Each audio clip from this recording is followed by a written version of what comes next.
프랑스와즈 4강 어떤 미소 제1부 우리는 생차크 거리의 한 카페에서 그날 오후를 보냈다. 다른 오후들과 똑같은 봄날의 오후였다. 나는 내심 조금 지루해하고 있었다. 베르트랑이 스피르의 강의에 대해 이야기하는 동안 나는 전축 쪽에서 창가로 옮겨갔다. 그때 내가 전축에 몸을 기댄 채 레코드판이 사파이어 바늘에 맞춰 비스듬히 자리를 잡기 위해 천천히 마치 뺨을 맞대듯이 거의 부드럽게 올라오는 모습을 바라보았던 것이 기억난다. 그리고 왠지 모르지만 나는 강렬한 행복감에 사로잡혔다. 넘쳐흐르는 육체적 직관, 언젠가는 내가 죽게 될 거라는 크롬으로 된 이 전축 가장자리에 내 손이 더 이상 올려지지 않을 거라는 네 눈 속에 이 햇빛을 더는 담지 못할 거라는 느낌이 들었다. 나는 베르트랑에게 몸을 돌렸다. 그가 나를 바라보았고 내 미소를 보고는 몸을 일으켰다. 그는 내가 자기 없이도 행복할 수 있다는 것을 인정하지 않았다. 내 행복은 우리 두 사람 공동의 삶의 중요한 순간들에만 가능한 것이어야 했다. 나는 그것을 희미하게 알고 있었다. 하지만 그날 나는 그 사실을 견딜 수가 없었고 그 사실을 외면했다. 피아노가 론 앤드 스위트의 테마를 그려냈다. 클라이넷이 피아노와 교대했다. 나는 이 부분을 숨쉬는 부분 하나하나까지 알고 있었다. 나는 작년 시험 때 베르트랑을 만났다. 내가 부모님 집에 여름을 보내러 가기 전까지 우리는 몹시 불안해하며 함께 일주일을 보냈다. 마지막 날 밤 그가 나에게 키스를 했다. 나중에 그는 내게 편지를 썼다. 처음엔 아무렇지 않게. 그리고 어조가 변했다. 나는 어조의 이러한 점진적 변화를 일종의 어떤 열기에 휩싸여 따라갔다.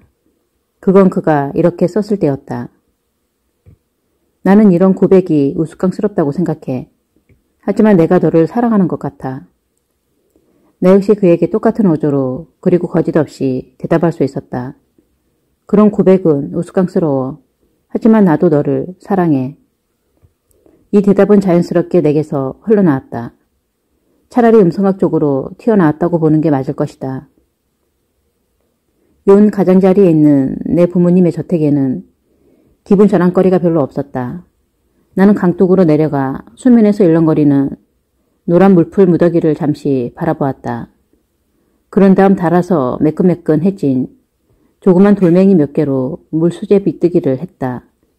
그해 여름 내내 나는 베르트랑을 마음속으로 미래형으로 되뇌었다. 어떤 의미에서 보면 편지들로 열정의 일치를 본다는 것은 퍽이나 나다운 일이었다. 지금 베르트랑은 내 뒤에 있다. 그가 나에게 잔을 내밀었다. 나는 몸을 돌려 그를 마주보았다. 그는 내가 그들의 토론 자리에 함께하지 않는 것은 늘 조금 기분 상해했다. 나는 책 읽는 것을 좋아했다. 하지만 문학에 대해 토론하는 것은 지루했다. 그는 그 사실에 익숙해지지 못하고 있었다. 너는 늘 같은 곡을 올려놓더라? 기억해도 나는 이 곡이 참 좋아.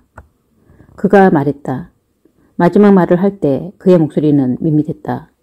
그리고 나는 우리가 이 레코드판을 처음으로 함께 들었던 때를 떠올렸다. 나는 늘 그에게서 내 기억 속에 간직하지 못했던 감상적인 사소한 발작들을, 우리 관계의 지표들을 발견하곤 했다. 갑자기 이런 생각이 들었다. 그는 나에게 아무것도 아니야. 그는 나를 따분하게 해. 나는 모든 것에 무관심해.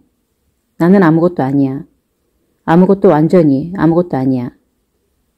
그러자 터무니없는 열광의 감정이 내 목구멍을 가득 메웠다. 베르트랑이 말했다. 나 여행가인 외삼촌을 만나러 가야 돼. 너도 갈래? 그가 앞으로 지나갔고 나는 그를 따라갔다. 나는 그 여행가 외삼촌을 알지 못했고 알고 싶지도 않았다. 하지만 내 속에는 이 젊은 남자의 말끔히 면도된 목덜미를 따라가게 만드는 어떤 것, 나로 하여금 저항하지 않고 생선처럼 차갑고 미끌거리는 사소한 생각들을 지닌 채 늘 그를 따라가게 만드는 어떤 것이 있었다. 그리고 어떤 상냥함도. 나는 베르트랑과 함께 대로로 내려갔다. 우리의 발걸음은 밤에 우리의 육체가 그렇듯 일치되었다. 그가 내 손을 잡았다. 우리는 마치 인형들처럼 보잘것없고 즐거웠다. 대로를 따라가는 동안 내내, 그리고 우리를 실어가 여행가 외삼촌을 만나게 한 버스 안에서도 난 베르트랑이 무척 좋았다. 울퉁불퉁한 길 때문에 내 몸이 펄쩍 솟아올라 그에게 던져졌다. 그가 웃더니 보호하려고 한쪽 팔로 나를 감싸 안았다. 나는 그의 웃옷에 몸을 기대고 내 머리를 기대기에 너무나 편안한 이 남자의 어깨 위에 머리를 기댔다. 나는 그의 냄새를 들이마셨다. 나는 그 냄새를 잘 알고 있었고 그 사실이 나를 감동시켰다. 베르트랑은 내 첫 애인이었다. 내가 내 몸의 고유한 냄새를 알게 된 것은 그의 몸 위에서였다. 사람은 늘 다른 사람의 몸 위에서 자신의 몸을, 그것의 길이를, 자신의 향기를 알게 된다. 처음엔 경계심을 갖고 나중엔 고마워하면서. 베르트랑은 내게 그가 별로 좋아하지 않는 듯 보이는 여행가 외삼촌에 대해 이야기했다. 그는 내게 여행이라는 외삼촌의 희극에 대해 이야기했다. 베르트랑은 언제나 다른 사람들에게서 희극을 찾아내곤 했기 때문이다. 게다가 베르트랑은 자신이 스스로 의식하지 못한 채 희극을 연기하게 되지 않을까 하는 두려움 속에서 살았다. 나에게는 희극적으로 보이는 것, 그를 화나게 하는 것. 여행가 외삼촌은 카페 테라스 좌석에서 베르트랑을 기다리고 있었다. 외삼촌을 알아본 나는 베르트랑에게 그가 전혀 나쁘게 보이지 않는다고 말했다. 우리는 이미 그에게 가까이 다가선 상태였다. 그가 자리에서 일어났다. 베르트랑이 말했다. 릭 외삼촌, 내 여자친구 도미니크와 함께 왔어요. 도미니크, 이쪽은 내 외삼촌 릭이야. 여행 가셔. 나는 기분 좋은 놀라움을 느꼈다. 나는 속으로 생각했다. 뭐든 할 수 있겠네. 이 여행가 외삼촌. 그는 잿빛 눈을 가졌고 피곤한 기색이었다. 거의 슬퍼 보이기까지 했다. 어떤 관점에서 보면 잘생긴 사람이었다. 지난번 여행은 어땠어요? 베르트랑이 물었다. 아주 나빴어. 보스턴에서는 진절머리 나는 사건들을 연속적으로 처리해야 했지. 구석구석마다 먼지 풀풀 나는 법학자, 나부랭이들이 대기하고 있었거든. 아주 지루했어. 넌 어땠니? 우린 2달 있으면 시험을 봐요. 베르트랑이 말했다. 그는 굳이 우리라고 말했다. 그것이 바로 소르본 대학의 부부 같은 측면이었다. 학생들은 마치 아기 키우는 일에 대해 말하듯 시험에 대해 이야기했다. 외삼촌이 내게 몸을 돌렸다. 당신도 시험을 쳐요? 네. 나는 모호하게 대답했다. 담배가 없네요. 베르트랑이 말했다. 그가 자리에서 일어났고 나는 눈으로 그를 쫓았다. 그는 빠르고 유연한 태도로 걸어갔다. 때때로 나는 저 근육들, 반사작용들, 보송보송한 피부의 총체가 내 소유라고 생각했고 그것이 내게는 놀라운 선물로 여겨졌다. 시험은 그렇고 그 밖에 뭘 하며 지내죠? 외삼촌이 물었다. 아무것도요. 그리 대단한 일은 없어요. 내가 말했다. 나는 낙담의 표시로 한 손을 들었다. 그가 그 손을 공중에서 낚아챘다. 나는 말문이 막혀 그를 쳐다보았다. 잠시 동안 내 머릿속에는 이런 생각이 스쳐 지나갔다. 이 사람, 내 마음에 드는걸? 이 사람은 조금 늙었어. 그리고 내 마음에 들어. 하지만 그는 웃으며 내 손을 다시 테이블 위에 올려놓았다. 손가락에 잉크가 많이 묻었군. 좋은 징후요. 당신은 시험에 통과할 거고 뛰어난 변호사가 될 거예요. 말이 많은 편은 아닌 것 같지만 말이요. 나는 그와 함께 웃기 시작했다. 그와 친해질 필요가 있었다. 하지만 베르트랑이 벌써 돌아왔다. 릭이 그에게 이야기를 했다. 나는 그들이 하는 말에 귀를 기울이지 않았다. 릭은 천천히 말을 했고 손이 컸다. 나는 속으로 생각했다. 이 남자는 나 같은 부류의 어린 여자애들에게 유혹적이야. 나는 이미 경계하고 있었다. 그가 다음 날 그의 아내도 함께하는 점심 식사에 우리를 초대했을 때 약간의 불쾌감을 느꼈을 정도로. 릭의 집에서 점심 식사를 하기 전 나는 꽤 지루한 이틀을 보냈다. 사실 내가 달리 할 일이 뭐가 있었겠는가. 대단한 결과를 가져오지 않을 듯 싶은 시험 공부를 조금 했고 내 입장에서는 이렇다 할 상호 소통 없이 베르트랑의 사랑을 받으며 햇빛 아래를 이리저리 끌려다녔을 뿐이다. 한편으로 나는 그를 매우 좋아했다. 신뢰감, 상냥함, 존중심은 내게 경시할 만한 것으로 보이지 않았고 나는 열정에 대해서는 거의 생각하지 않았다. 참된 감정의 이러한 부재는 나에겐 살아가는 가장 정상적인 방법으로 여겨졌다. 사는 것, 사실 그것은 가능한 만족스럽기 위해 채비를 갖추는 것이다. 그리고 그건 그다지 쉽지 않다. 나는 여대생들만 받는 일종의 하숙집에 살고 있었다. 하숙집의 규율은 너그러웠고 나는 새벽 1시나 2시에도 수월하게 귀가할 수 있었다. 천장이 낮은 내 방은 크고 횡댕그렁했다. 최초의 내 실내 장식 계획이 빠르게 사라져버렸기 때문이다. 나는 실내 장식에 대해서는 바라는 것이 거의 없었다. 그것이 나를 불편하게 하지만 않는다면. 하숙집 안에는 내가 아주 좋아하는 시골 냄새가 가득 차 있었다. 내 방 창문은 낮은 담장으로 막혀 있는 정원을 향해 나 있고 정원 위에는 파리로부터 홀대받는 가장자리가 늘 잘린 하늘이 웅크리고 있었다. 하늘은 때때로 길 또는 발코니 위에 감동적이고 감미로운 경치를 회피하며 쏜살같이 달아나 버리곤 했다. 나는 아침에 일어나서 강의를 들으러 갔다. 베르트랑을 만났고 함께 점심을 먹었다. 소르본 대학의 도서관, 영화들, 공부, 카페 테라스 좌석, 친구들이 있었다. 저녁이면 우리는 춤을 추러 갔다. 혹은 베르트랑의 집으로 가서 그의 침대에 길게 드러누웠다가 사랑을 나눴고 그런 다음엔 어둠 속에서 오랫동안 이야기를 나눴다. 나는 만족스러웠다. 내 안에는 늘 뜨겁고 살아 움직이는 짐승 같은 권태에 대한 취미가, 고독에 대한 취미가, 때로는 열광에 대한 취미가 존재했다. 나는 아마도 내 간에 이상이 있나 보다고 생각했다. 그주 금요일 점심 식사를 하러 리게 집에 가기 전에 나는 카트린의 집에 들러 30분쯤 시간을 보냈다. 카트린은 활기차고 독선적이고 언제나 사랑에 빠져 있었다. 나는 그녀의 우정을 선택했다기보다는 참아내고 있었다. 그녀는 나를 상처 입기 쉬운 사람, 마치 뇌관이 떼어진 지뢰처럼 대했고 나는 거기서 즐거움을 느꼈다.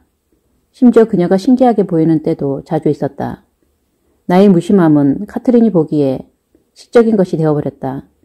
요구하는 것이 너무나 많은 갑작스러운 소유욕이 베르트랑을 사로잡기 전에 베르트랑의 눈에 오랫동안 카트린이 그렇게 보였던 것처럼 그날 카트린은 사촌 형제 한 명에게 홀딱 빠져 있었다. 그녀는 나에게 그 목가적인 연애에 대한 긴 이야기를 들려주었다. 나는 카트린에게 베르트랑의 친척집에 점심을 먹으러 갈 거라고 말했고 그 순간 내가 릭에 대해 조금 잊고 있었다는 사실을 깨달았다. 나는 그 사실이 안타까웠다. 나는 왜 카트린에게 해줄 순진하고 기나긴 사랑 이야기 하나쯤 갖고 있지 않는 것인가.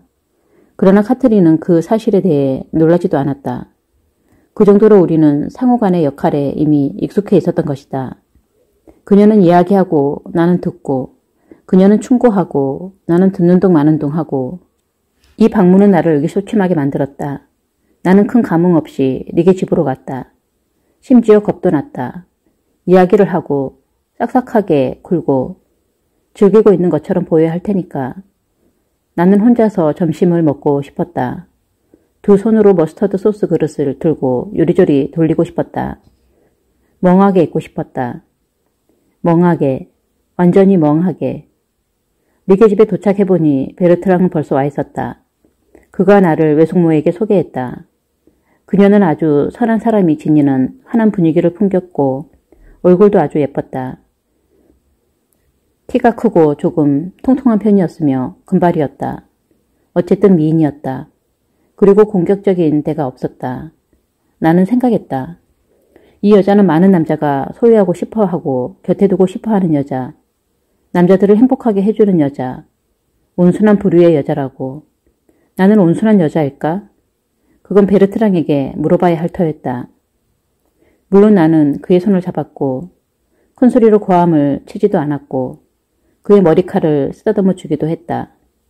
하지만 단지 큰 소리를 내는 게 싫었고 내 손들이 그의 머리칼을 좋아했을 뿐이다. 짐승의 털처럼 따뜻하고 수치 많은 그 머리칼을. 프랑스 아저는 매우 친절했다. 그녀는 호화로운 그들의 아파트를 나에게 보여주었고 마실 것을 따라주었으며 활달하면서도 사려 깊은 태도로 나를 안락의자에 앉게 했다. 조금 낡고 모양이 변한 스커트와 스웨터 때문에 느끼고 있던 내 불편한 마음이 누그러졌다. 우리는 일하고 있는 릭을 기다렸다. 릭의 직업에 관심이 있는 척해야 할 것 같다는 느낌이 들었다. 그것은 내가 결코 하고 싶다고 생각한 적이 없는 일이었다. 나는 실은 이렇게 묻고 싶었다. 당신들은 사랑하나요? 당신들은 어떤 책을 읽나요? 그러나 나는 그들의 직업에 대해 묻지 않았다. 그들에게는 종종 가장 중요한 것일 그것에 대해. 당신 걱정거리라도 있는 것처럼 보여요. 위스키 좀 더 마실래요? 프랑스 아재가 웃으며 말했다. 좋죠. 주세요. 도미니크는 술꾼으로 유명해요. 왜 그런지 아세요? 베르트랑이 말했다. 그는 자리에서 벌떡 일어나 거드름을 피우며 내 옆으로 다가왔다. 도미니크는 윗입술이 조금 짧거든요. 도미니크가 눈을 감고 술을 마시면 스카치와는 상관없이 열에 들뜬 표정이 돼요. 이 말을 하면서 그는 엄지와 검지 사이에 내 윗입술을 쥐었다. 그는 그런 내 모습을 강아지를 보이듯 프랑스 아저에게 보여주었다. 나는 웃음을 터뜨렸고 베르트랑은 나를 좋아해 주었다. 릭이 들어왔다. 그를 봤을 때 나는 한 번 더 이번에는 일종의 고통을 느끼며 그가 무척 잘생겼다고 생각했다. 그러자 내가 가질 수 없는 모든 것에 대해 그렇게 느끼듯 정말로 조금 아픔이 느껴졌다. 나는 빼앗는 취미는 거의 없었다. 하지만 그 대목에서 불현듯 나는 그 얼굴을 내 두 손에 쥐고 손가락으로 힘을 주어 세게 누르고 싶다는 조금 긴 그 탐스러운 입을 내 입에 대고 지그시 누르고 싶다는 생각이 들었다. 하지만 릭은 미남이 아니었다. 사람들이 앞으로 내게 자주 그렇게 말할 터였다. 그러나 딱 두 번 본 이 얼굴을 이루고 있는 이목구비에는 베르트랑의 얼굴보다 훨씬 덜 낯설게 느껴지고 베르트랑의 얼굴보다 훨씬 더 탐나는 그리고 내 마음에 드는 뭔가가 있었다. 그가 들어와서 우리에게 인사를 하고 자리에 앉았다. 그는 놀랄 정도로 부동 자세로 꼼짝 않고 앉아 있었다. 그의 느린 몸짓 속에 보는 사람의 마음을 조이게 하는 그의 육체의 반기 속에 긴장되고 절제된 뭔가가 있었다고 나는 말하고 싶다. 그가 프랑스 아지를 상냥하게 바라보았고 나는 그를 바라보았다. 우리가 했던 이야기에 대해서는 잘 기억이 나지 않는다. 베르트랑과 프랑스 아지가 특히 이야기를 많이 했다. 한편으로 나는 그 전조들을 다시 떠올리는 것에 조금 공포를 느꼈다. 그때 내가 릭에게서 도망치려 했다면 조금의 신중함과 약간의 공감만으로 충분했을 것이다. 반대로 나는 그로 인해 행복해지는 그 첫 순간이 무척이나 기다려졌다. 그 첫 순간을 묘사하는 생각, 말의 무기력함을 한순간이나마 깨뜨린다는 생각만으로도 나는 씁쓸하면서도 초조한 행복감으로 가득 찼다. 이윽고 릭 그리고 프랑스 아저와 함께하는 점심 식사가 끝이 났다. 그런 다음에 길에 나와서 릭의 발걸음에 보조를 맞추게 되었다. 릭의 걸음이 빨랐고 나는 베르트랑의 발걸음을 잊어버렸다. 내가 길을 잘 건너도록 릭이 내 팔꿈치를 붙잡았다. 나는 난처했다. 그랬다는 게 기억난다. 나는 내 팔을 어떻게 해야 할지, 팔꿈치에 늘어진 채 버려져 있는 손을 어떻게 해야 할지 알 수가 없었다. 마치 내 팔이 릭의 손이 닿은 부분부터 죽어버리기라도 한 것처럼 내가 베르트랑과 함께 어떻게 했는지 더는 생각이 나지 않는다. 나중에 프랑스와 조아 릭이 우리를 어느 의상실에 데려가 나에게 다갈색 모직 외투를 한 벌 사주었다. 나는 그 사실을 미처 알아채지 못했고 깜짝 놀란 나머지 거절하지도 고맙다고 말하지도 못했다. 릭이 거기에 들어서자마자 일은 이미 매우 빠르게 벌어졌고 급격히 진행되었다. 그렇게 시간이 마치 번개처럼 흘러가 버렸고 다시 몇 분, 몇 시간이 담배와 함께 흘러갔다. 베르트랑은 내가 그 외투를 받은 것 때문에 화가 났다. 그들과 헤어진 후에 베르트랑은 내게 그 화를 폭발시켰다. 이건 정말이지 믿을 수가 없는 일이야. 넌 어떤 사람이 무엇을 사줘도 거절하지 않고 넙죽 받을 거야. 심지어 너는 그것에 대해 놀라지도 않을 거라고. 어떤 사람이 아니야. 내 외삼촌이야. 게다가 난 죽었다 깨어나도 직접 돈을 내고 내 외투를 사진 못할 거야. 엄청나게 비싼 거잖아. 내가 불성실하게 대꾸했다.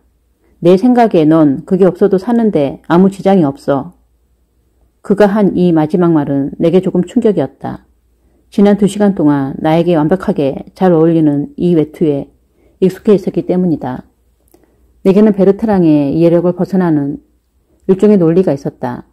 나는 베르트랑에게 그것을 말했고 우리는 말다툼을 했다. 끝으로 그가 나를 자기 집으로 데려갔다. 저녁은 먹지 않았다. 일종의 벌이었다. 그를 위한 벌. 나는 그것이 그의 하루 중 가장 강렬한 순간, 가장 가치 있는 순간이라는 것을 알고 있었다. 그는 내 옆에 누워서 일종의 경의를, 떨림을 표하며 내게 키스를 했다. 그것은 나를 감동시키는 동시에 두렵게 했다. 나는 우리 포옹이 주는 최초의 거침없는 즐거움을, 젊은이답고 동물적인 측면을 더 좋아했다. 하지만 그가 내 위에 누웠을 때, 그가 초조하게 내 몸을 탐색했을 때 나는 그 아닌 다른 것들을, 우리의 이중의 중얼거림을 잊었다. 그것은 다시 베르트랑이었고 불안이었고 기쁨이었다. 어느 정도의 빈정거림을 담아 성찰해보면 본질을 상기하지 않고 내가 가진 것이 무엇이든 내 추론에 대해, 내 느낌에 대해, 내가 할 수 없는 것에 대해 생각할 때 오늘까지도, 특히 오늘은 더 육체의 이 행복, 이 망각이 믿을 수 없는 선물로 여겨진다.